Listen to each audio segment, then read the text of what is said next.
কোটা সংস্কার আন্দোলনকে কেন্দ্র করে সাম্প্রতিক সহিংসতায় রংপুরের বেগম রোকেয়া বিশ্ববিদ্যালয়ের ইংরেজি বিভাগের শিক্ষার্থী আবু সাইদ সহ দেশের বিভিন্ন স্থানে নিহত ৩৪ জনের পরিবারের হাতে সঞ্চয়পত্র ও নগদ অর্থ তুলে দিয়েছেন প্রধানমন্ত্রী শেখ হাসিনা।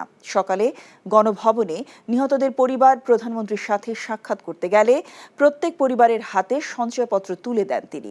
এ সময় শেখ হাসিনা বলেন, যারা স্বজন হারিয়েছেন তাদেরকে সান্ত্বনা দেওয়ার ভাষা নেই। এসব হত্যাকাণ্ডের সাথে যারা জড়িত তাদের সবাইকে খুঁজে বের করে বিচার করা হবে বলে জানান সরকার প্রধান। রিপোর্ট করছেন ফাহাদ মোহাম্মদ। এখন জন্ম সনদ দিয়ে খোলো বিকাশ স্টুডেন্ট অ্যাকাউন্ট। নিজের বিকাশ নিজে কর। কোটা সংস্কার আন্দোলনকে ঘিরে সাম্প্রতিক সহিংসতায় দেশ জুড়ে হতাহত হয়েছেন অনেকে।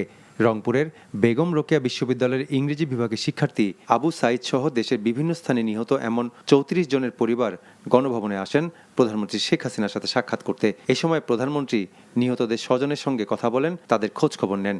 অনেকে প্রধানমন্ত্রীকে জড়িয়ে ধরে কান্নায় ভেঙে পড়েন। এই সময় আবেগ আপ্লুত হয়ে পড়েন প্রধানমন্ত্রী শেখ হাসিনা নিজেও। তাদের সান্ত্বনা দেন সরকার প্রধান। গণভবনের ব্যাংকুয়েট হলে এক হৃদয় বিদারক পরিবেশের সৃষ্টি হয়।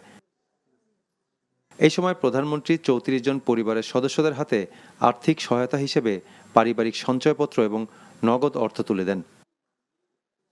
এক রাতে বাবা মা ভাইসহ নিজের স্বজন হারানোর কথা উল্লেখ করে শেখ হাসিনা বলেন, স্বজন হারাদের সান্ত্বনা দেওয়ার কোনো ভাষা তার নেই। নিহতদের পরিবারের নিরাপত্তার বিষয়টি সরকারের পক্ষ থেকে দেখা হবে বলেও জানান শেখ হাসিনা। আপনারা একটা শোক সইতে পারেন না, আর আমি কি শোক সইয়ে দিন রাত পরিশ্রম করে যাচ্ছি। বারবার যে এই ধরনের ঘটনা ঘটাবে, এই সন্ত্রাসী ঘটনা ঘটাবে, এটা তো কাম্য না। মানুষ খুন করে সরকার পতন, এটা কবে হয়, কখন হয়? সাধারণ মানুষ কি দোষ করেছে? আমি আপনাদের মতনই একজন, বাবা মা ভাই হারানো সেই এতিম। কাজে আপনাদের কষ্ট আমি বুঝি, আমি আছি আপনাদের জন্য, আপনাদের পাশে। কোটা আন্দোলনের উপর ভর করে বিএনপি জামাত মানুষ খুন করে সরকার পতনের সুযোগ খুঁজছিল অভিযোগ করে প্রধানমন্ত্রী বলেন, এসব হত্যাকাণ্ডে যারা জড়িত তাদের সবাইকে খুঁজে বের করে বিচার করা হবে। আমার চেষ্টা থাকবে যারা এই খুনের সঙ্গে জড়িত খুঁজে বের করে তারা অবশ্যই যেন শাস্তি পায়, সেটাই আমার প্রচেষ্টা থাকবে। সেটাই আমি করবো। আপনাদেরও সাহায্য চাই, কারণ আপনাদের কাছেও সাহায্য, যদি আপনারা কিছু জানেন আমাদের জানাবেন। কারণ এইভাবে বারবার বাংলাদেশটাকে নিয়ে খেলা, এটা আর হতে দেওয়া যায় না। এদের হাত থেকে আমাদের দেশটা যেন রেহাই পায়।